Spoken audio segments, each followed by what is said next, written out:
nga ang kanunay gayud niyang gihimo mga maayong butang aron ang tanan ng mga tao nga iya may enkwentro sa iyang kapanahonan iya yung matabangan.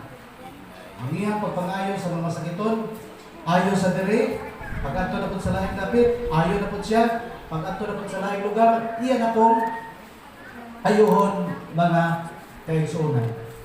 O usa niya na kapanahon mga igsuon, nagkuyog siya dito sa mga apostoles o kini iyang gilitok ngadto kanila. Sumala sa Matthew 5, kapitulo versikulo 3 ningon, "Blessed are the poor in spirit, for theirs the kingdom of God." Sa atong kinabuhi mga kaigsuonan, ini na kinapos ng panahon, bulahan ang mga kabos sa espiritu. Unsa maning kabos sa espiritu? Pero atong tanawon mga kaigsuonan, kung kita mahimong kabos sa espiritu, atong mapanagiya ang gingharian sa langit. Unsa man dili gingharian sa langit? Tingali ang matag usa ka nato mga kaigsuonan, huna-huna o nakabalo kung unsa gyud ang gingharian sa langit. Ganay ang langit ingon dito mga kaigsuonan nga ang dalan nga atong pagalatan sa kuno lunlon bulawan.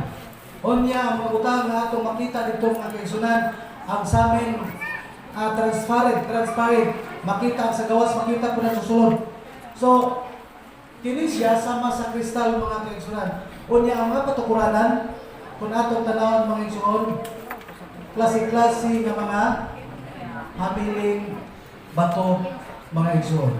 O sa atong naibawan, sa atong lang ang eksperyensya, nakita na mo ng gold, kaya mo na ikumun din.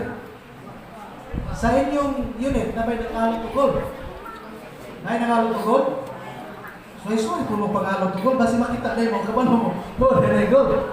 Sa laing nga unit na to, ay nangawa gold mga kaigsuonan. Kaya sa imanto ko sila, wag sila diha. May mga nga, tuon tamo na inyong bagag. Walay problema na mga magbangag, may problema ang muikoy ta mga kaigsuonan. Ang importante nga, nagalagad ta sa Ginoo niya kung makakuha mo mga igsuon, pamahin po mo. Now, ganyan dire, bulahan ang mga kabos sa espiritu. Kung sa man yun di ay mga igsuon ang kabos sa espiritu.